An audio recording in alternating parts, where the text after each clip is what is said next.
Right, where do I start? Right, from when I seen you last, or when I last did a video, I was going to the hospital. Right, just bear with me because my mind just goes blank a little bit.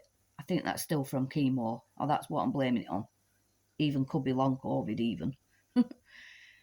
Right, so I was going to the hospital to see about genetic testing, that's it. So I seen about that, and I can go for genetic testing, though I'm absolutely 99% convinced it's not genetic.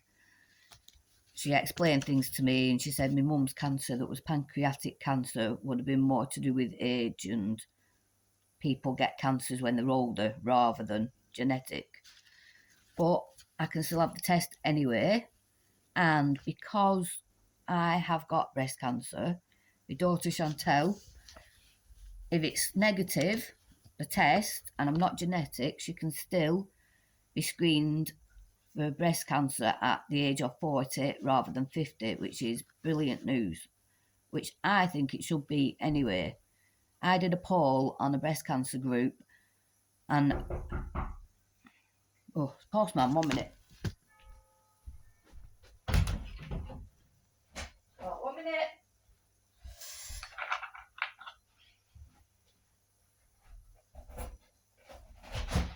Thank you very much.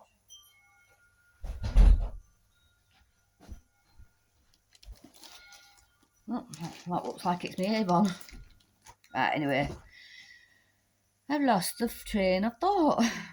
Yeah, she can get screened at 40. I did a poll on a breast cancer group and asked them to tick the ages, like were they between 30 and 50 or 40 and 50. I can't remember what it were, but the ages between 40 and 50, the poll of people was sky high compared to the other age groups, which is quite shocking because you don't get generally tested till you're 50. But if you have any concerns whatsoever or think you should be screened earlier than 50, ask them. Definitely ask them. If you've got anybody that's had cancer in your family, but not even for that, just if you feel like, you should be tested before 50, you want to get tested at 40, I don't see why you can't. I'm not saying they will do it, but I don't see why not. And they should be doing it anyway, really. So yeah, she can get tested from 40. I can understand why they won't do it from like 25, because then they would have to do it every year and you're going to do your breast more harm. I do get that. I do understand that. But if you're genetic, I think they keep an eye on you anyway. If you've got it in your family, I think they keep an eye on you from an earlier age anyway. Right, so that was that. Then I went to see I won't say the doctor's name, but it wasn't the specialist I was thinking I was going to see, but it was another one. So she told me that because I've got 7 nodes with cancer in them, and a lot of cancer in them, not just microscopic, quite a bit, she said she reeled off some of the medications I will be taking, but she shocked me and said, oh, you need an injection. You need an injection with an implant thing, like a pellet thing in your belly. Oh, right. Really? Oh my God, when do I have to have that? So I started having a bit of a freak out, little mini freak out. Right, well, today, before you go, what? Nobody's warned me, and you're going to give me is it a big needle? Yep, it's quite a big needle. What, like really big? Yeah, it's quite big. Is it going to hurt? Yeah, it's going to really hurt, this needle, isn't it? Yeah, it's going to hurt. But then I can see the nurse looking, going, and then as soon as I left the room, she said, I don't know why she says that, it's not going to be that bad. But of course, I've got it in my head. So then I'm starts with, people will know if you have little mini freakouts inside and going all like this, you'll know what I mean. Just because you go through chemo and all the rest of it doesn't make you like hard. Not at all. Not me anyway. So before that, she starts reeling off medications. which most of just go like that, because all I've got in my head is this big fat whopping needle they're going to throw in me. Oh, yeah. And then she said, you're having that every month. Well, that made me swear, didn't it? I didn't mean to swear, but I'm like, oh, every beep month. But they've referred me to get my ovaries taken out. So until then, I would have to have this every month, every single month, for up to 2 years. 2 years. Every single month. Big fat mama needle. I'll tell you about the needle before I tell you about the medications. So I goes outside. So Chantel's boyfriend, Matt, goes to the chemist bit, goes to get it, gets lost and all that stuff. So all this waiting and I'm sweating and I'm doing all this inside. So I finally gets in the room. I said, no, Chantel, you need to hold my hand, you need to hold my hand. So she's holding my hand. And I went, like I'm having a baby. She puts the needle in and it wasn't that bad. It seriously was not that bad. It hurt, but not bad. So that is that's that. So that injection, if you do get it, if you're following me because you've got breast cancer, if you do have to have that, that's called Zoladex. That is to stop your ovaries from working. So that's probably a big blast of something. I'm not too sure. I've not properly read it all yet, but apparently it's little pellets. So it puts it into you. They usually do it in your belly where it's fat, and that will go straight to your ovaries. I'm assuming. So that's called Zoladex. So that's every month for up to 2 years, unless you're having your ovaries out. So that's that one. Then, after my second one of these, so that will be in a month, I will start taking letrozole. So that's Letrozole. And from what I believe, this is the medication you have before you're in menopause. Or it could be. Don't quote me on that. One of these two medications, I've got two, is before, I think, what's the other one called? What's that well-known one? I can't remember what it's called. But there is one that you take if you're after menopause. So this letrozole is also, I think this is the one that I call, or me and my daughter now call, toilet medication. I was told that it can make you very, very, what word can I use? Make you have the runs. And you won't be wanting to be far away from the toilet for at least 2 weeks. Some people give up with it, but it's a really good treatment against cancer. So please try. I'm glad she warned me, really, because otherwise I'd be thinking, oh, I can't tolerate this and all this bad stuff's happening, I can't take it. But because she's told me that's normal, if it does happen, I'm less likely to give up with it. So I think that's, even though I think that doctor's a bit harsh at times, I think with her saying that to me makes me think, right, okay, that's what's going to happen. So if it does, then I'm aware of it and it will make me persevere with it longer. That's a long-term medication that will settle itself out after a couple of weeks. So I'm a little bit worried because it's got things like it thins your hair.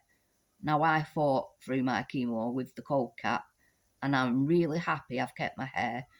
So I'll be gutted if I have to have something else and it makes it go even thinner. I hope it doesn't. If it does, it does. So that's that one. The next medication is the one that I think is before menopause. This is the one that also puts you through the menopause. And this I will also be starting at the same time as the other one in a month. So that's called ABEMACICLIB. So this will be taken, I think she said, 10 years. So I'll be on this one for 10 years. That also can thin your hair, and both of them can make your white blood cells go down. So another medication where I'm going to have to be careful, because I don't want to be catching infections and stuff, which have been quite good so far. So that's that one. I don't know that much about them. I've looked at them, and like any medication, it's got a lot of side effects. Now, the other thing I'm not too best pleased about, I'll be getting a bone infusion every 6 months. It takes about 15 to 20 minutes in the chemo ward.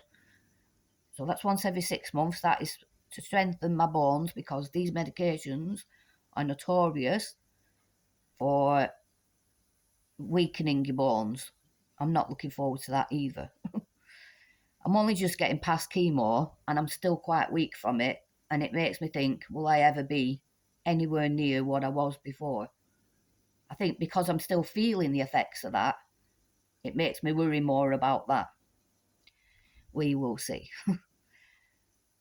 Yeah, with that one, it strengthens your bones, but apparently it can weaken all your jaw bone, and you can have problems in that area. So I have to go to the dentist and get a full checkup.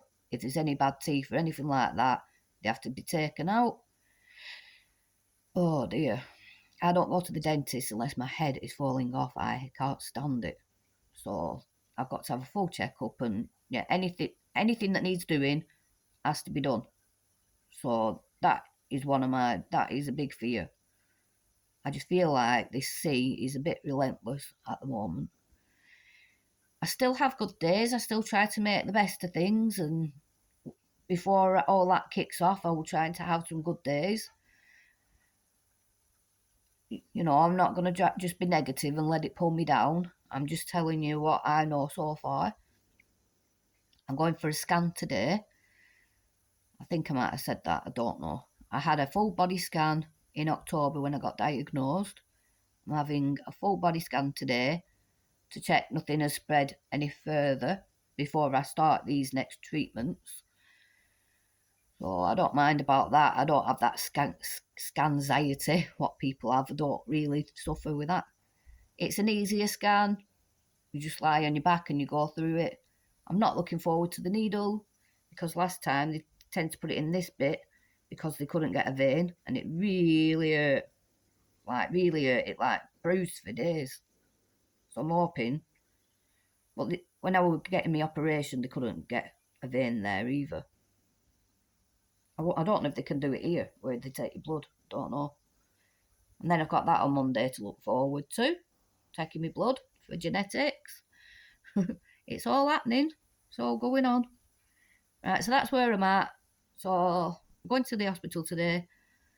I've seen a meal thing on TikTok. I forget what she's called. They make meals for under a fiver. Usually go to Aldi's. Met some cracking meals. So I'm looking forward to that. I'm going to try and make that today. It's a bit like a shepherd's pie in a crusty bun thing. Looks really good. You take the top off the bun and cut it and put the meat and everything inside. It looks good. So I'm going to try that today. I like a bit of cooking now and again. Right, that's where I'm at anyway. Hope you all have a good Saturday. And that's it. I will let you know what goes on with my scan and anything else. And I might do a little video when I get back from the hospital, tell you how it went with my scan. That's it. Thank you for watching, as always. Thank you, everyone, for your support. If you want to follow me and see how I get on with the rest of my treatment, press the follow button. And if you tick like, or even if you comment, it lets other people see my videos. And it means I'm helping somebody. I've been doing my videos, like trying to show everything as much as I can. Good days, bad days, different stuff. I want to show that there's a lot more to having breast cancer than people think, and it might make people check themselves more, because that if you have it, it needs catching early. The earlier you catch it, basically, in layman's terms, the more chance you have of survival. It's as simple as that. It mutates, it learns, it's clever. Catch it while it's young. Right, catch you later. Thank you for watching. Bye.